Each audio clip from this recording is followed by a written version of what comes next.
Hey everyone, today I'm joining you from the couch, which is a very odd place for me to join you from in my, quote-unquote adventure videos.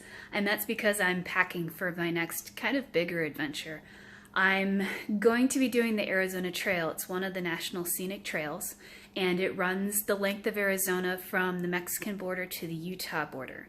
It's listed as about 800 miles, though in the Guthook app, Atlas guides, whatever they're calling themselves these days, it has the Utah border at about 788 miles. That's still a pretty long way to go.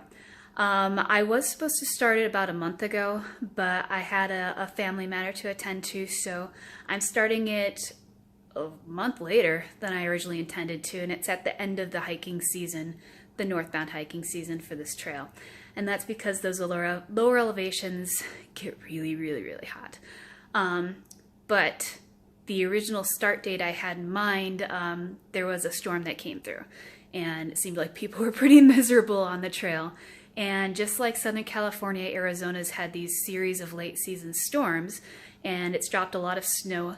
Yes, snow in Arizona on quite a large amount of the trail. So people who started around the time I wanted to start are still kind of trudging through snow. So maybe it's fortuitous that I'm starting it a little later in the year. We'll see. We'll see what the trail throws at me this year. And so what I'm going to do is show you what's in my pack.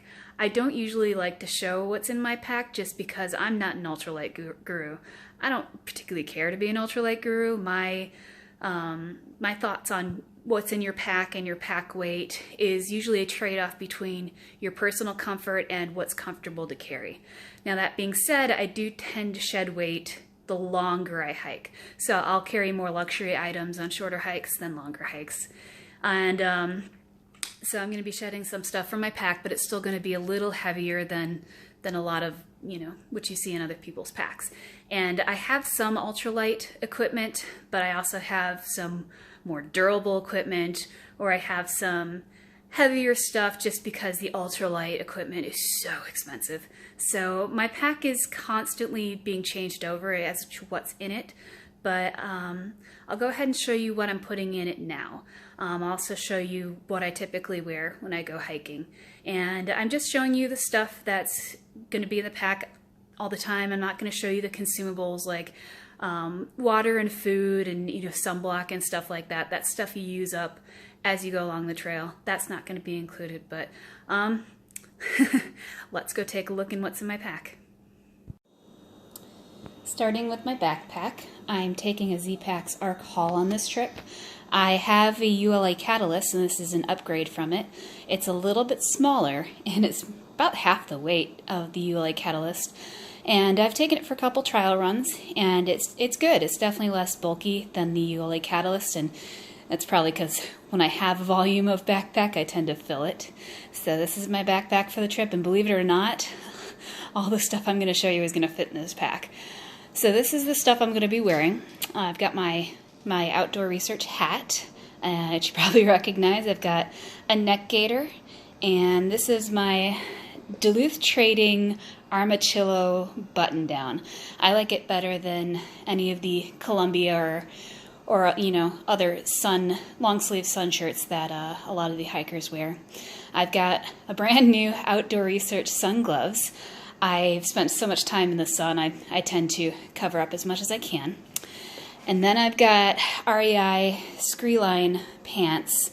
These aren't the pants I usually use when I thru hike, but I haven't been hiking a lot lately, so I don't fit into those pants right now. So these are everybody's got fat pants. These are my fat pants for hiking. They'll probably be loose by the end. And then I've got the Darn Tough light hikers. They do wear out really quickly, but Darn Tough has the lifetime replacement for your socks, so you just have to fill out a form and they give you credit to replace them. So those are the socks I use. And I usually use Dirty Girl gaiters. I'm going to try these outdoor research gaiters just because I tend to have to replace my shoes at some point along the trail, and I'm sick of kind of gluing the Velcro to the back, which is how the Dirty Girls stay on. These are kind of rubberized, and my shoes kind of have a little bit of rubber on them too. So I shouldn't be doing a whole bunch of, water crossing. So I'm going to try them and see if they stay on. I only use the gaiters for long distance hiking, just because they're kind of a pain in the butt, and I can kind of tolerate the sand in my shoes on shorter distances, but on the longer trails I tend to get upset. And the shoes I use, which are pretty worn and will have to be replaced, are the La Sportiva Ultra Raptors, and I have fresh Superfeet insoles. Those have kind of saved my feet from all the hiking I'm doing. And these are a compromise on durability. So these are our Crocs sandals. They're water shoes and camp shoes, and they're just really durable. So I eat that extra weight on those guys. And some of the extra clothing I have, I've got the Mountain Hardwear Ghost Whisper down. It's an ultralight down. The Outdoor Research Helium 2 with for a rain jacket with the ULA rain skirt, rain kilt. I tend to like those better than the rain pants. I always carry an extra pair of the light hikers to switch out when I'm hiking, but then I also have some darn tough medium socks too for sleeping and kind of colder weather. I've got a wool hat, possum down gloves, and then this is a super luxury item. I carry a swimsuit just because if I'm staying in a place that has a hot tub, I'm going to use that hot tub. Some people are able to use their, underwear to kind of like look like a bikini, but I don't have that confidence, so I take a swimsuit with me. My tent is a copper spur HVUL1, and I sleep on a Thermarest light sole, like most people do. And now this is my sleeping bag. It's kind of like a quilt bag combo. It's the Enlightened Equipment Enigma. It's 10 degree, and it's going to be way too warm for most of this trail, but I got this one for another trail, and these are really expensive sleeping bags. And that trail was colder, and to this date, it's still my lightest sleeping bag. So this is the one I'm going to bring. It is kind of a quilt, so I can put as much of it over me or, keep it off as I want. So it seems to be working out pretty good. And then I have the Black Diamond Alpine Cork poles, because I have notoriously bad balance. I also am going to be carrying way too much stuff for water. So I've got a Platypus 3-liter water bladder with the hose. I've got the Sawyer squeeze filter with the bag, and most people just attach this to their smart water bottle and just go.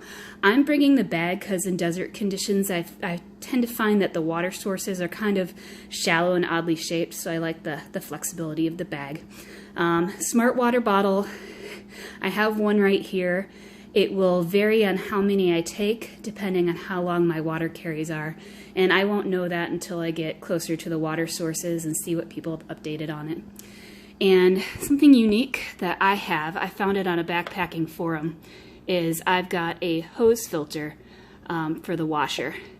The Sawyer squeezes tend to come with these washers that just get destroyed super easily. So that one kind of has a rubber around it, and it's been a lot more durable. I'm only taking a titanium spoon. I'm not actually taking my stove because it's going to warm up a lot by the time I get to the trail, so I'm just going to cold soak everything. This is my DSLR, way heavier than most people carry, but I like my DSLRs. And then various cords and my Anchor power bank, Anchor 10,000 I think.